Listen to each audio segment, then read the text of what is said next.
Ladies and gentlemen, welcome back to the analysis of YOLENO TV. I hope you're well from wherever you're watching this channel.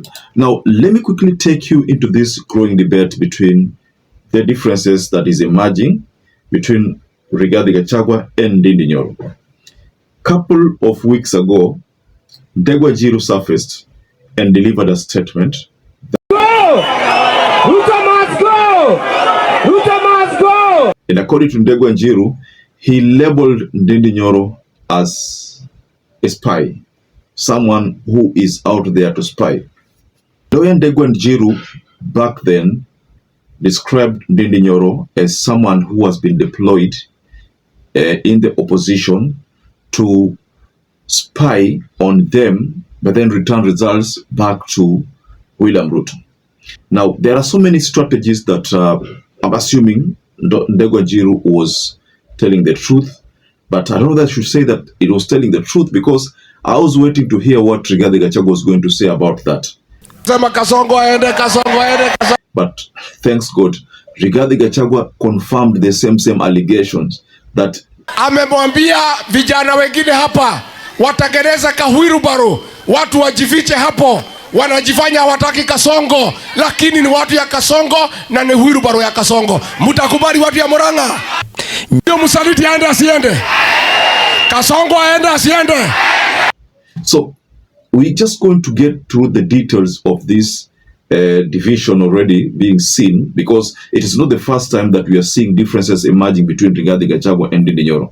We saw it back then when Gachagua was still the deputy president, and Gachagua would blame NDINDI for attempting to, to belittle his leadership in the mountain. That emerged previously. Then there's a time during the campaigns, Ruto labeled NDINDI as someone who has a future, and the person whom they were going to hand over leadership to, that is, Ruto was going to hand over leadership to NDINDI and Kindiki. I don't know how many of you remember the 2022 campaigns, and Kindiki had not been chosen as the running mate, so he temporarily left politics, but then Ruto went to his Tharaka-Nithi county there and had a talk there with him, and then he returned back to active politics. If you remember that story, then you will agree with me that Ruto made a pronouncement that NDINDI and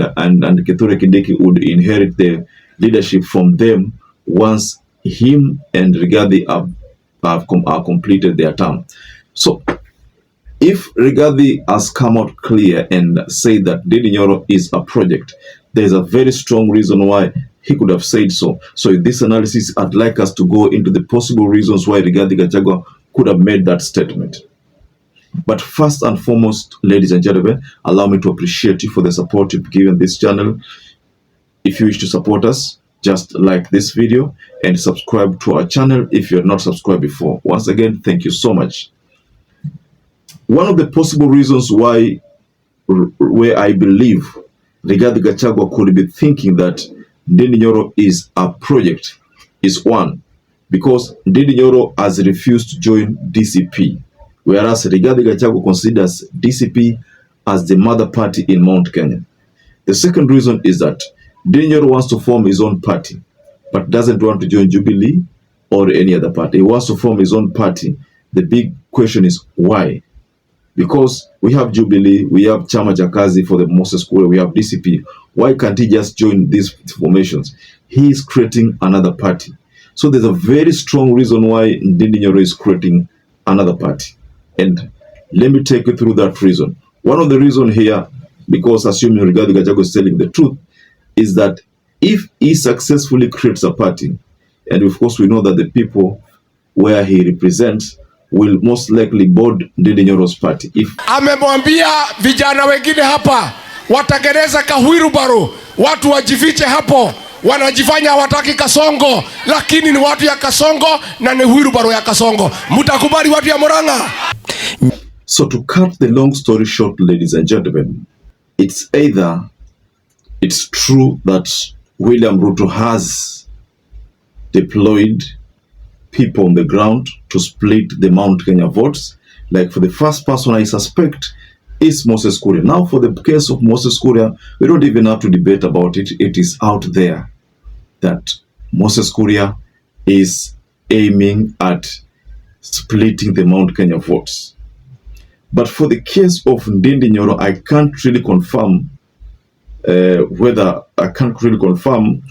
that Rigathie's statements are correct, or rather are factual. But you know, in politics, anything is possible, ladies and gentlemen. So we're not trying to rule out the possibility that there are people who have been deployed to create small parties that will weaken Rigathi Gachagua. You see, for a politician like William Ruto, he knows that the only way to deal with Rigathi Gachagua is to to divide the Mount Kenya into small chunks.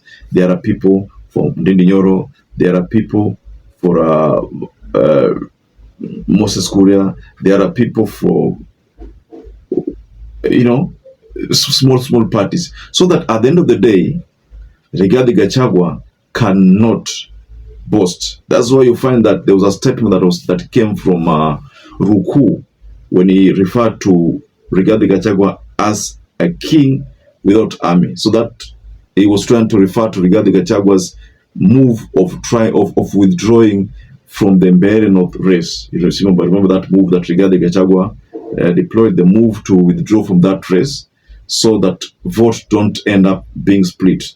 So that's why you find that Ruku ended up calling Rigathi Gachagua a king without soldiers, no army. He meant a king without politicians, or rather political elected leaders. Let me just put it that way. So the big question to you, ladies and gentlemen, do you agree with Rigathi Gachagua's statement? I can't say I disagree with Rigathi Gachagua 100%, and I can't say I agree with Rigathi Gachagua 100%, because in this channel, I know there are people who do follow Rigathi Gachagua, but there are those people who do follow NDINDI.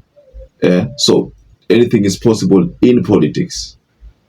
That is why in 2022 Azimio election, there was suspicion that Sabina Chege and Kanini Kega were spying for the Kenya Kwanza, getting details from Azimio and supplying the Kenya Kwanza. That's why the Kenya Kwanza could easily counter Azimio. So if that is a strategy that was deployed back then, even now that strategy can still be deployed.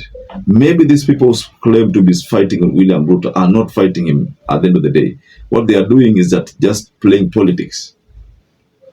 So perhaps if you watch this video and you have not subscribed, take 1 second and subscribe, like this video. Until we catch up again, stay safe and stay blessed. For choosing YOLENO. Thank you once again for choosing YOLENO TV as your favorite political channel.